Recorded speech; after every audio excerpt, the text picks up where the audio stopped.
Es un placer saludarles esta mañana una vez más. Muchísimas gracias por el privilegio que nos conceden semana tras semana de poder adentrarnos en la conversación de la palabra del Señor, de la exaltación del Señor, la oportunidad de poder cantarle a Él, orar a Él y simplemente poder hacer esto juntos es un privilegio. Así es que gracias una vez más, gracias porque esto refleja la intencionalidad, la flexibilidad que como iglesia, como familias hemos tenido, lo hemos hecho juntos. Ya tenemos varias semanas haciendo esto, de lo cual aprovecho para recordarnos y volver a tomar la conversación de que estamos literalmente semana tras semana evaluando la situación aquí en nuestro condado, en nuestras comunidades, con respecto al índice de los casos del COVID-19 que se han incrementado grandemente. Así es que por esas razones que continuamos haciendo nuestros cultos por el momento exclusivamente a través de estos comunicados virtuales, a través de lo que es nuestra página de internet fbcfar.org, lo que es nuestros medios sociales entre Facebook, YouTube, Instagram. Es otra de las maneras que necesitamos continuar la comunicación, pero a través de todo esto el propósito es el mismo. El propósito es la exaltación de Dios, el privilegio de que no solamente Él se ha convertido en un regalo para nosotros, pero Él nos ha hecho un regalo mutuo. Así es que esa es la razón por la cual lo hacemos esto juntos y estamos comprometidos a hacer esto completamente juntos. Hablando precisamente acerca de hacer cosas juntos y de esta comunidad, si estuvieron con nosotros la semana pasada, iniciamos el capítulo número 3 de Primera de Pedro. Hemos estado navegando esta carta básicamente a través de toda la pandemia en los últimos 2 meses y medio y ya estamos en el capítulo 3, lo iniciamos la semana pasada, así es que les invitamos a que regresen a los archivos si acaso se perdieron la conversación, pero esta mañana estamos en el versículo número 7. Y en este versículo número 7 es el flujo que viene de estos primeros 6 versículos donde el apóstol Pedro lleva esta conversación que ha sido crucial en medio de los hogares, en medio de lo que es el área de trabajo, la comunidad en la que se está viviendo en ese tiempo y eventualmente a nivel gobierno. Entonces, en esos 3 componentes que son los que el apóstol Pedro está enfatizando, esta mañana quiero que vean conmigo el versículo número 7, en el cual él simplemente dice de igual manera. Esa transición gramatical que está implicando que su audiencia hace 2000 años y la audiencia que somos nosotros en una mañana como esta, hemos entendido o estamos conectando lo que dijo por los previos 6 versículos. Es lo que hablamos la semana pasada, pero básicamente esta experiencia previa o esto de lo cual está implicando de igual manera, dice ustedes, ahora hace un cambio en el foco de atención. Por los previos 6 versículos, el foco de atención fue las damas y estuvo hablando a las damas. Así es que esta mañana, aunque el enfoque es en esposos, como ustedes ven en la pantalla, yo argumentaría que hoy como nunca antes, aún más de la semana pasada, lo que estamos por hablar, lo que estamos por navegar juntos en la palabra de Dios es precisamente para las damas. ¿Por qué? Porque damas, ustedes son las que tienen esposos y especialmente damas, señoritas, jóvenes, papás y mamás de damas pequeñas que eventualmente se van a casar, necesitan escuchar este mensaje. ¿Por qué? Porque las que son solteras tienen el privilegio precisamente de escoger un esposo.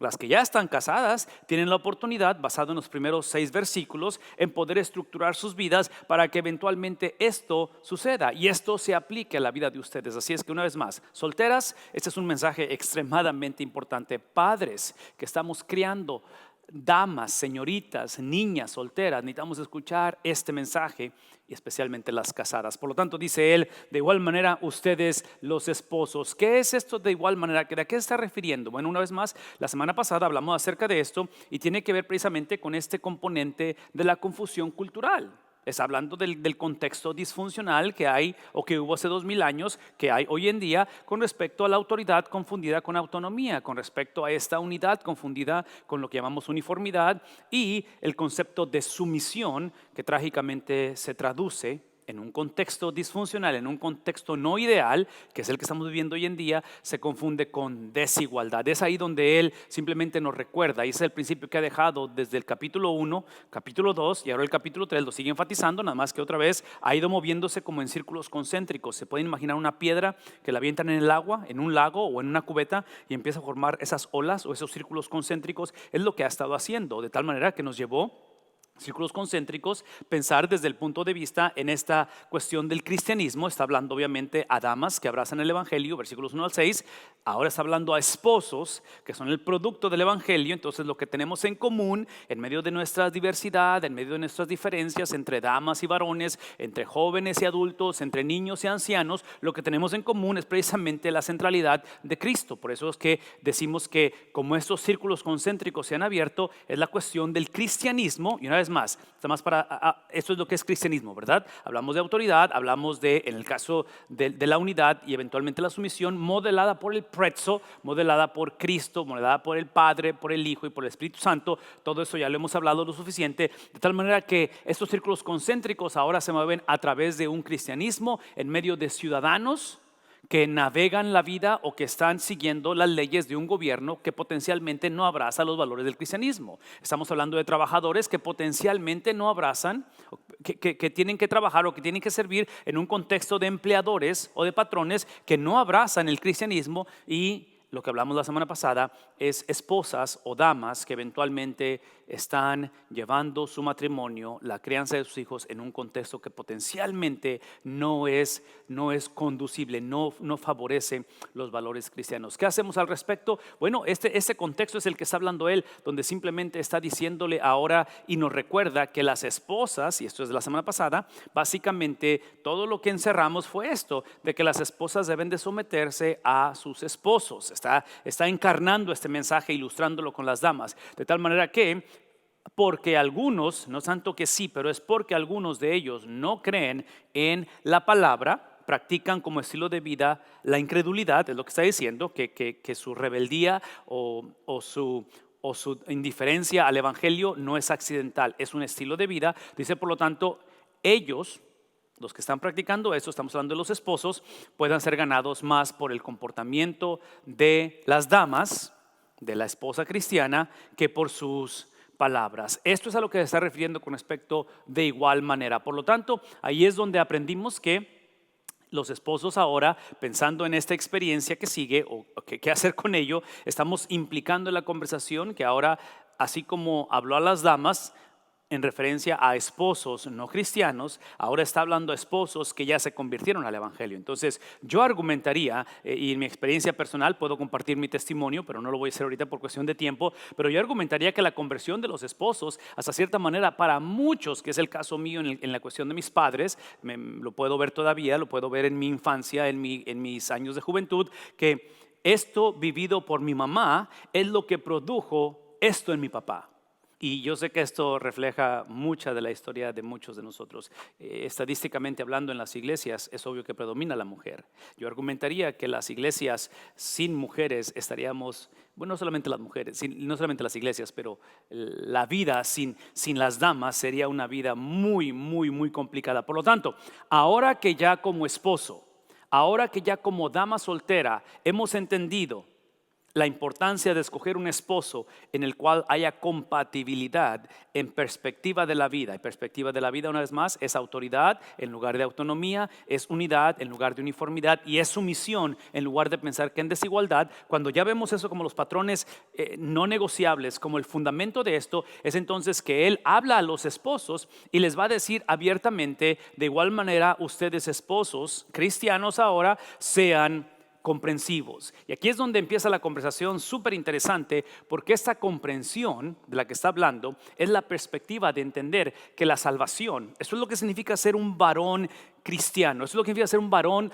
amador de Cristo. Esa es una persona que ha aprendido a que en el pasado su estilo de vida era incredulidad, ahora su estilo de vida es vivir bajo la autoridad de Dios, vivir bajo la unidad del prezzo o del Dios que es trino y vivir bajo la sumisión que Cristo modeló. Eso es lo que significa ser cristiano. Por lo tanto, la salvación del varón, la salvación del hombre, por la cual la mujer aparentemente fue el vehículo para que se llevara ello, dijimos la semana pasada que es la salvación la cual se opera por la predicación de los apóstoles y para la predicación de los apóstoles. Entonces, especialmente hablando a los varones, porque eso es lo que está hablando ahorita, para varones es simplemente, eso es lo que significa ser salvo, es simplemente ser el tipo de varón que está debajo de otros varones.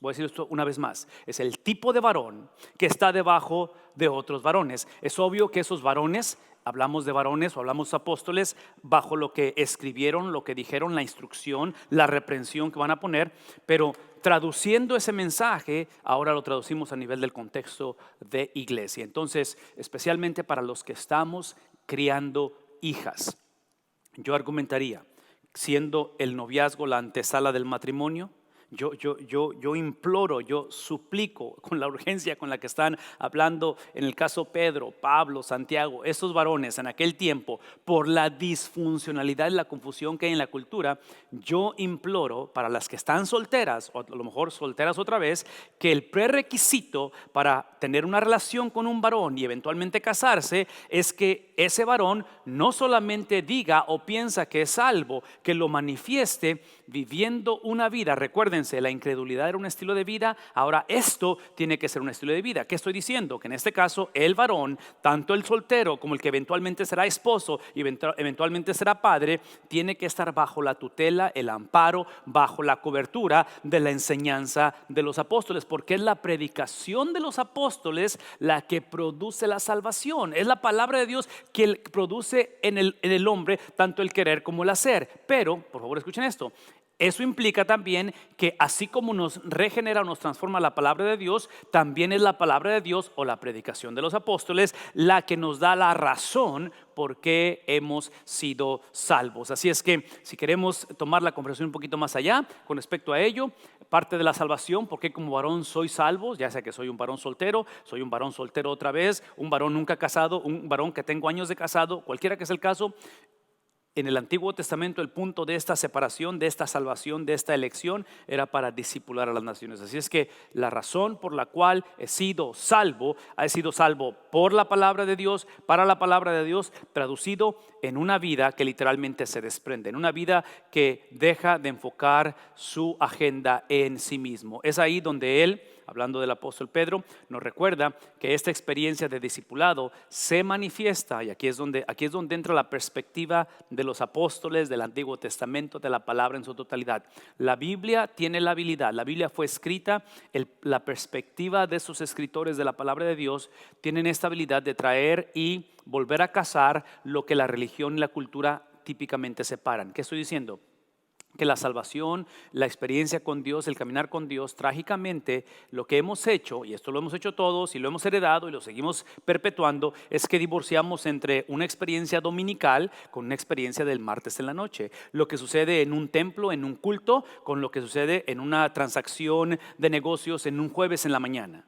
Entonces, en la Biblia no existe tal cosa como lo sacro y lo secular, lo que se consagra a Dios y mi trabajo con el cual provee un ingreso. En la Biblia presenta el evangelio en su totalidad, es integral, así como existe la experiencia innecesaria que es de una experiencia en un culto en un domingo en la mañana, sea virtual o sea presencial, como quiera que sea. Sí, es extremadamente importante ver la conexión y la reflexión de él con lo que viene siendo la vida cotidiana. ¿Por qué menciono esto? Porque observen la palabra, lo que está diciendo. De igual manera, y hablamos de eso, los esposos que ahora han sido transformados, dice, sean comprensivos, vean la vida a través otra vez de por qué fueron salvos y para qué fueron salvos, de tal manera que lo hagan en su vida, ¿qué dice? No en su vida de domingo, no en el momento en el cual están dirigiendo un estudio bíblico, no en el momento en el cual están orando o en el cual están intercediendo o tratando de discipular a alguien. Es simplemente la vida conyugal. Está hablando de esta relación conyugal porque ese es uno de los problemas que tenemos hoy en día,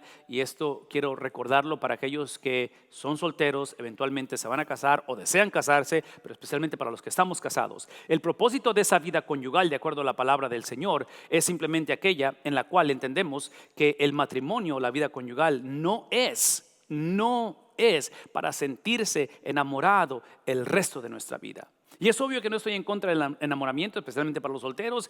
Probablemente están ahorita de novios, algunos están pensando que ya es tiempo de casarse, se van a comprometer, algunos están comprometidos. En fin, estamos en un tiempo en el cual por la pandemia ha habido cambios de calendarios, de experiencias, porque inclusive las reuniones o pensar en una boda es algo difícil hoy en día, hacer esas reuniones donde se congrega la gente. Pero el punto es este, el principio es universal. Y esta es una de las mentiras que trágicamente nuestra cultura separada de Dios está creyendo, y el cristiano ha sido inyectado con esta mentalidad de tal manera que hoy en día, trágicamente, cuando vemos que se disuelve el matrimonio, esta es una de las razones principales, porque ya no me ama, porque ya no lo amo, o la clásica es porque amo a alguien más. El propósito de esta relación conyugal, de acuerdo a la palabra de Dios, es construir no necesariamente una vida juntos, pero es la vida de Cristo juntos. Una vez más, porque hablamos de autoridad, hablamos de unidad, hablamos de sumisión, modeladas por ¿quién?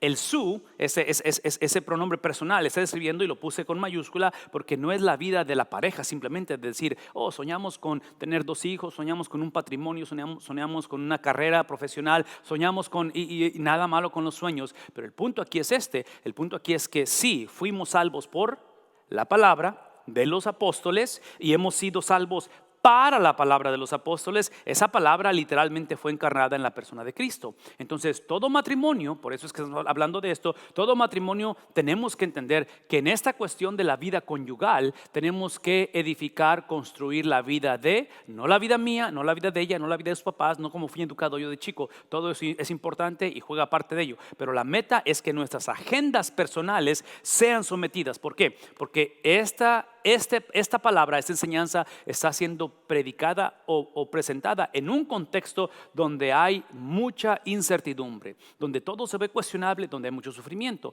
Entonces, cuando el matrimonio, cuando el esposo, cuando la esposa, cuando la familia, cuando el núcleo, cuando el trabajo, cuando el gobierno, se ve la situación en la cual no hay la certeza que nos gustaría que hubiera, es donde esas cosas salen a flote. Lo que queremos que salga a flote en medio de la dificultad, en medio de la diversidad, en medio de la tragedia, queremos ver el carácter de Cristo reflejado. Esa es la razón por la cual fuimos salvos. Si estudiamos el mensaje de los apóstoles, fuimos salvos no para ser exentos de lo que está pasando. Fuimos salvos para que lo que está pasando sea el vehículo para que salga a flote. ¿Qué cosa? Una vez más, de igual manera, la manera de ser comprensivo, la manera de entender que como esposo, el papel que yo juego, soy literalmente, fui puesto, fui creado, fui diseñado, esto se formó, hablando de la familia, para que yo pudiera manifestar el carácter de Cristo en momentos como los que estamos viendo. Por lo tanto, dice el apóstol Pedro, en la vida conyugal traten, esta es la manera en que el esposo es comprensivo, tratando cada uno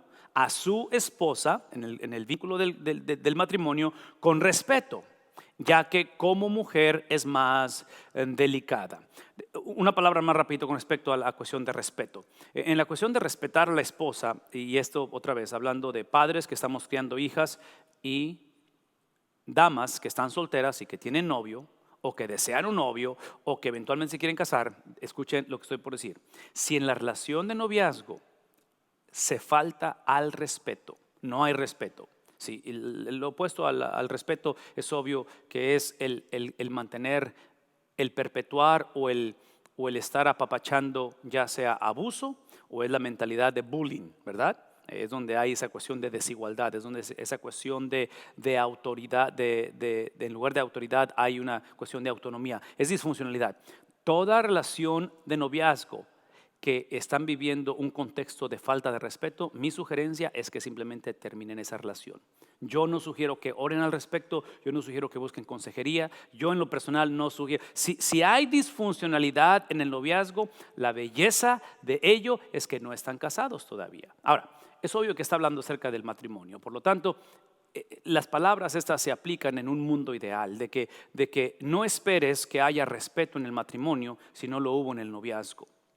Porque el problema muchas de las veces es que nos casamos a unas sabiendas. Una cosa es cuando te sorprendes y dices, así no era él o así no era ella. Yo no sabía que su papá o sus hermanos, yo entiendo eso, porque muchas veces uno se sorprende porque la vida cambia, las personas cambian. Pero lo trágico es cuando vemos literalmente la escritura en la pared, como usamos esa frase del libro de Daniel, y aún así como quiera nos casamos. El apóstol Pedro está diciendo, aparentemente en este tiempo no las trataban con respeto, porque sabemos por la historia que en ese tiempo la mujer no tiene el valor que hoy en día ha sido instituido y creado no solamente por la sociedad, pero por Cristo. Entonces, estos son mensajes completamente revolucionarios donde dice él, necesito que trates a la esposa con respeto, ya que como mujer es más delicada. Esta palabra delicada definitivamente no puede ser sinónimo de que sea débil. ¿Por qué? Porque otra vez, o sea, yo lo digo como hijo, lo digo como esposo, lo digo como padre. Si yo no hubiera tenido a mi mamá, si yo no tuviera a mi esposa o no tuviera a mis hijas, definitivamente mi vida sería otra, en el sentido de la fortaleza que ellas han brindado, y lo digo como pastor, inclusive por el papel que juega mi familia, la manera en que mi familia me permite calificar para hacer el ministerio, es precisamente por la dirección, la determinación, la consagración de esos primeros 6 versículos. Por lo tanto, lo que estoy diciendo aquí es esto, es de que esta cuestión de ser como la mujer es más delicada, no está hablando de que sea una persona débil en su carácter. Creemos que lo que está implicando aquí es más que nada en la cuestión física, porque es obvio que la mujer típicamente va a ser más débil que el varón en cuestión de fuerza física. Inclusive esto que estoy por mostrarles, no sé si alcancen a verlo, pero lo encontré hace algunas semanas atrás en una de las páginas de internet donde es un poquito curioso y es una realidad, donde está en inglés, no lo traduje al español, pero básicamente son dos gráficas que se ilustran paralelas, donde esto es los hijos hablándole a mamá, los hijos hablándole a papá. Y empieza a enlistar el hijo a la mamá. Mamá, tengo hambre, tengo frío, tengo calor, quiero ir o quiero ver, ¿dónde estás? Le puedes preguntar a papá, mamá, ¿me puedes ayudar? Me duele. En fin, empieza a dónde vamos, por qué no hemos ido ahí, un montón de preguntas del hijo a la mamá. Y el papá simplemente le pregunta, ¿y dónde está mamá? Porque su urgencia es la mamá. Es literalmente lo que mantiene la relación, ¿no es cierto? Es por eso que no creo que el mensaje de Pedro tenga que ver con la cuestión de que sea la mujer débil en cuestión de su personalidad. Él literalmente, lo que está implicando probablemente es que ese abuso que trágicamente sucede físico por todos lados, el tráfico humano que sigue siendo un problema en nuestra cultura, la cuestión de que seguimos promoviendo la billonaria industria de la pornografía, que en su gran mayoría la pornografía que se consume está literalmente conectada en su gran mayoría, si no es que toda, con el tráfico humano, que son personas que están siendo abusadas. En fin, todo esto lo menciono porque una de las cosas que el apóstol Pablo va a mencionar en 1 Tesalonicenses capítulo 4, hablando acerca precisamente de cómo tratarnos y el trato que damos al ser la mujer más delicada. Observen lo que dice: cada uno aprenda a controlar su propio cuerpo. En otras palabras, no simplemente porque puedes abusar, lo hagas. No simplemente porque puedes ser infiel a la persona, lo hagas. No simplemente porque puedes hacer bullying a alguien, lo hagas. Sino, dice él, de una manera santa. Lo controlar su propio cuerpo de una manera santa y honrosa. Una vez más, ese tipo de enseñanza, de palabra de esos apóstoles, que es lo que esperamos que el hombre siendo cristiano esté bajo esta tutela, es lo que hemos estado enfatizando, ¿verdad? Y una vez más, damas, que las damas solteras, nuestras hijas, aprendan a escoger varones que están bajo esta tutela. Yo argumentaría inclusive para los que tenemos el privilegio de estar criando hijos, es de que eduquemos a los hijos desde temprana edad, y yo argumentaría que es el papel del padre, en su gran mayoría, también la mamá, pero en su gran mayoría discipular al varón a que sea ese tipo de varón que literalmente aprende el varón a controlar su propio, ¿qué cosa? Cuerpo, de tal manera que ese control refleje, ¿qué cosa? Santidad y honra. Que refleje una conducta que esté otra vez hablando de la razón por qué es salvo y para qué es salvo. Es salvo precisamente para reflejar a través de su cuerpo, no solamente a través de lo que cree, pero de su cuerpo, una vida de, la palabra santidad no significa sin pecado, es simplemente el ser apartado para. Entonces traduzcan esto en el contexto de matrimonio. El contexto de matrimonio implica que soy apartado para ella, soy apartado para esa relación. Si ustedes leen los versículos previos y después de esto, que no tenemos tiempo, habla mucho de la inmoralidad, habla mucho de la cuestión que era un problema dentro de la iglesia en cuestión de vidas desenfrenadas. Entonces, en este caso, cuando hablamos de ser apartados, por favor escuchen esto: somos apartados para Dios, pero también somos apartados para la tarea que Dios nos da. Entonces, en este caso es el privilegio de ser apartado como esposo. Soy apartado para mi esposa. En el caso de mi esposa, es apartada para Dios, pero también es apartada para mí. Y aquí es donde empieza la situación a complicarse, cuando estos principios se empiezan a negociar. De tal manera que él dice más adelante, regresando al versículo 7, 1 Pedro versículo 7, habla acerca otra vez de la necesidad de tratarla con cuidado, con respeto, porque otra vez es más delicada. Por lo tanto, ese respeto tiene que manifestarse porque dice, ambos son herederos. Ambos han sido apartados, dama y varón, apartados, herederos del grato don. La palabra don significa es algo que se ha regalado. Ninguno de los dos, ni la dama ni el varón, es que lucharon o se ganaron lo que es el don de la vida. En otras palabras, lo que está describiendo aquí es que la razón por qué tenemos que experimentar y ser comprensivos otra vez, es entender que la perspectiva del varón tiene que ser aquella que mi salvación es por la palabra y es para la palabra. Ya dijimos eso, ¿verdad? Entonces estoy bajo la tutela, bajo la enseñanza, bajo la tutoría, bajo la responsabilidad de varones. En este caso son los apóstoles y es la iglesia, eso es lo que representa. No puede el varón seguir controlando su vida por sí mismo. Eso es una contradicción de términos cuando el hombre continúa haciendo eso. Pero dice aquí, es entonces que eso se expresa en la vida conyugal. En la vida conyugal, donde otra vez tratamos a la esposa como mujer porque es más delicada. Y eso se expresa respetándola, entendiendo que los dos, ambos somos herederos. Entonces automáticamente esa sumisión a la enseñanza, escuchen eso, la sumisión a la enseñanza de los apóstoles ha creado igualdad, porque dice que ambos somos herederos del grato don de la vida. Y menciono esto porque aquí es donde empieza la perspectiva, la implicación, la enseñanza, la influencia de los apóstoles. La influencia de los apóstoles es entender que en una cultura hace 2000 años donde la desigualdad era extrema, no solamente en clases sociales, no solamente en creencias, pero obviamente en cuestión del género, entre varones, entre damas, entre niños, era un problema serio. El evangelio empieza a penetrar, empieza a transformar la vida del hombre, la mentalidad del hombre, donde antes de poder traer una reforma, hace 2000 años, antes de traer una reforma en la iglesia, en la sociedad, en el gobierno, en el núcleo familiar, antes de hacerlo, hoy en día en nuestro contexto, tiene que primero traernos las malas nuevas del evangelio. El evangelio son buenas nuevas, pero inician con malas nuevas. ¿Cuáles son esas malas nuevas? Esto es lo malo del evangelio, que cuando hablamos de esta desigualdad entre un varón y una mujer, es el producto de lo que sucedió en Génesis capítulo 3. En el versículo 16 en particular es donde Dios empieza a repartir el juicio tanto a la serpiente como a la mujer como al varón por haber desobedecido y su rebeldía ante Dios.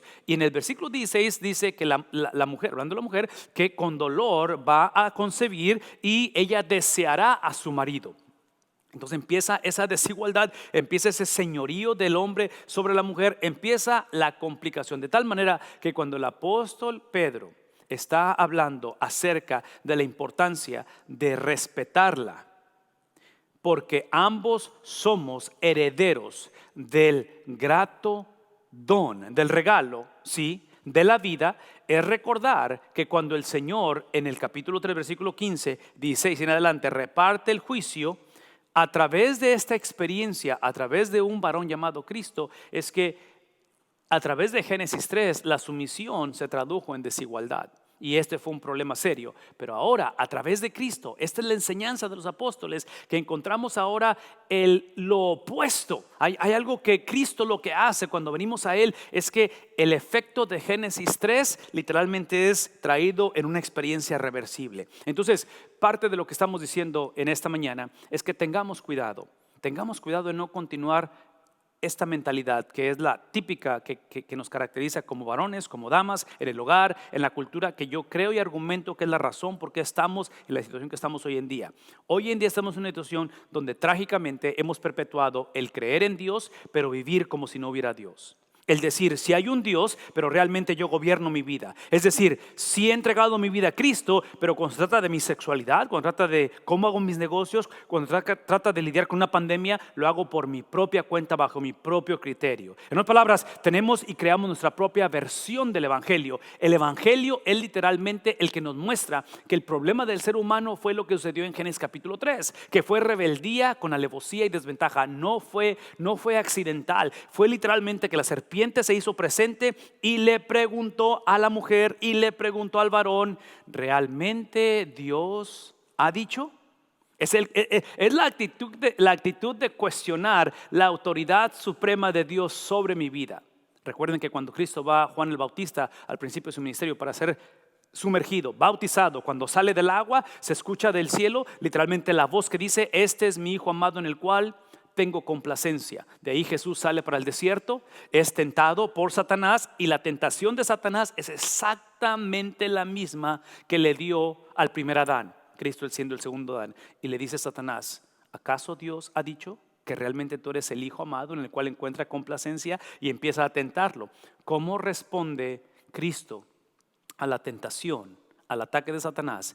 Llevándolo o tratando de llevarlo a cuestionar la palabra de Dios, es exactamente con la palabra de Dios. Entonces, la palabra de Dios dice que a través de Cristo, que es la palabra hecha carne, Cristo Jesús, que es lo que nos ha salvado y para quien somos salvos, es entonces que literalmente, esto es extremadamente importante, literalmente, cuando leemos que los dos somos herederos del don, eso implica que en Cristo, la experiencia de Génesis capítulo 3, donde otra vez empieza Dios a traer el juicio, es que Cristo en la cruz, Él absorbió ese juicio. Él se convirtió en la acumulación de la maldición que recibió la tierra, la maldición que recibió la mujer, la maldición que recibió Adán. Todo eso fue una maldición legal que Dios, por ser un Dios justo y santo, Él tenía que maldecir, Él tenía que castigar. Él hizo eso. Eventualmente se aparece el Cordero Santo de Dios, aquel que el Padre dice, este es mi Hijo amado. Y en la cruz, aquellos que ponemos nuestra confianza en la confiabilidad de Cristo,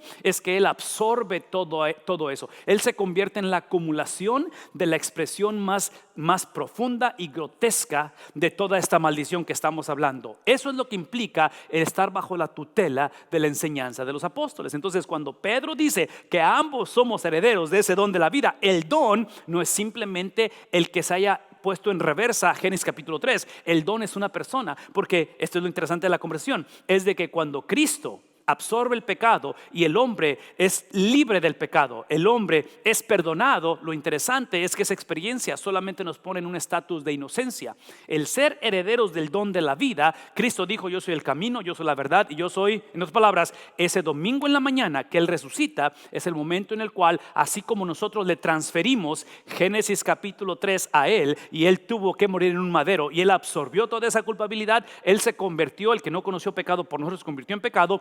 Es que ese domingo en la mañana Él ahora nos transfiere, ¿qué cosa? Nos hace copartícipes de tal manera que somos herederos. Sí, en la cultura romana, greco-romana que estamos hablando, aparentemente los hijos adoptados, en esta cultura los hijos adoptados tenían más derechos que los hijos naturales, que los hijos nacidos del matrimonio en una familia. Entonces, cuando hablamos acerca de ser herederos de esto que es, de este grato don que es la vida, es literalmente que lo que el Padre nos entregó ese domingo en la mañana no solamente fue el perdón de pecados, no solamente fue ahora el cumplimiento de la ley, nos entregó su misma persona. Cristo habita en nosotros. Entonces, si pudiéramos leer este versículo de abajo hacia arriba, es pensar que ahora somos coherederos, copartícipes, y es por eso que ahora de igual manera, es por eso ahora que esposos que somos coherederos, es que ahora somos comprensivos, que la comprensión que tenemos es la comprensión que Cristo tuvo por 33 años, que ha sido puesta en nosotros, que ahora nuestra perspectiva en cuestión de comprensión tiene que ejercerse en la intimidad de una vida conyugal, de tal manera que ahora tratamos a la esposa, ¿cómo la tratamos? La tratamos como aquella que es la más delicada, la tratamos con respeto, porque ambos, escuchen esto, ambos somos herederos de ese don de la vida. Aquí es donde termina diciendo él simplemente esto: de esa manera nada estorbará. ¿Qué cosa? Nada estorbará el hecho de que ustedes ahora comparten no solamente una vida de liturgia, de religión, de hábitos, de fomentar en el hogar cosas y principios bíblicos. Todo eso es importante, especialmente ahorita que no tenemos la oportunidad de reunirnos. Necesitamos que como padres continuemos este legado de la palabra de Dios, de la enseñanza, de la oración. Pero escuchen lo que estoy por decir. El don, el grato don de la vida que hemos sido dados es el privilegio de que, si pensamos en esta cultura conocía de oraciones, ellos sabían orar, pero por primera vez se encuentran con la importancia de no solamente orar, pero tener a Dios como el objeto de la oración. Entonces, solteros, solteras, sueñen conmigo de que lo importante no es que sea cristiano o sea cristiana. Lo importante es que eso se traduzca en tener a Dios como el objeto de tu cristianismo o de tu vida religiosa, o de tu experiencia en tu relación unos con otros, que literalmente, como nunca antes, en la relación conyugal, lo que nos une no es simplemente el deseo de orar o la necesidad de orar por un trabajo, por la salud, todo eso es importante, pero ¿qué si nuestra pasión, qué si nuestro motor de arranque fuera el objeto de la oración? Fuera literalmente el Dios de misericordia, el Dios que así como Él trajo ese juicio en Génesis capítulo 3, en Cristo lo ha literalmente retomado y lo ha traído en una experiencia reversible donde ahora experimentamos la paz que sobrepasa todo entendimiento. El apóstol Pedro nos invita esta mañana a que consideremos la enseñanza, la exhortación, la inspiración de esta palabra para que juntos podamos crecer, no solamente en nuestra vida de oración, pero podamos crecer en momentos en los cuales no nos podemos reunir congregacionalmente, que nuestra vida conyugal, que nuestra vida relacional, que nuestra vida en nuestro trabajo, que nuestra vida a nivel gobierno incremente el objeto de cada una de esas áreas de nuestra vida. Si nunca has entregado tu vida al Dios de que hemos hablado, si todavía estás bajo la maldición de Génesis capítulo 3, y parte de estar en esa maldición es excusarnos, es leer pasajes como estos y decir, eso se aplica a alguien más, este no es mi caso, o yo no tengo por qué escuchar esto. Sí, esa es la oportunidad de no solamente sentir remordimiento, pero literalmente confesar que somos el producto de Génesis capítulo 3, que lo que Adán y Eva hicieron nos afectó a todos. Y eso nosotros ahora podemos transmitírselo a Cristo confesando nuestro pecado, no errores, pecados, y decirle, he pecado delante de ti. En la vida conyugal he pecado, donde yo no he sido comprensivo, he tratado de vivir mi vida a través de mi propia filosofía, pero hoy es el día en el cual este don grato de la vida está accesible. Y todo aquel que abra su corazón a esta experiencia de entregar su vida a Cristo va a poder reconocer que importante que es la oración, más importante es el objeto de esa oración. Y yo te invito a que simplemente le digas a Cristo, ven a mi vida, dame tu comprensión, crea en mí esa experiencia reversible de Génesis capítulo 3. Y por primera vez, hazme un heredero, un copartícipe con mi esposa, con mis hijos. Tal vez en el caso de una relación de familia, con mis padres, con mis abuelos, donde quiera que te encuentras, ora y simple pídele al Señor que te haga coparticipante de esta experiencia. Si esa es tu oración, tenemos la página que es fbcfar.org. Tenemos los medios de comunicación, los medios sociales de comunicación que queremos escuchar de ti. En este momento hay gente que está en el chat comentando y platicando. Si has tomado esa decisión, por favor, permítenos como nunca antes hacer conexión. Yo sé que físicamente está un poquito complicado, tenemos limitaciones, pero queremos escuchar de ti, de tu hogar, queremos orar por ti, queremos invitarte a que literalmente pongas ahí en el chat, yo estoy tomando esta decisión y deseo hablar con alguien. Es nuestra oración, es nuestro deseo, es la razón que hacemos lo que hacemos, es la razón por qué esta palabra sigue teniendo efectividad. Los esperamos el próximo domingo, continuamos nuestra conversación, no estamos seguros si lo haremos de una manera presencial, oramos, tomamos decisiones conforme avanzamos, suplicando al Señor que sane nuestra tierra. Gracias por su tiempo, bendiciones y nos vemos el próximo domingo.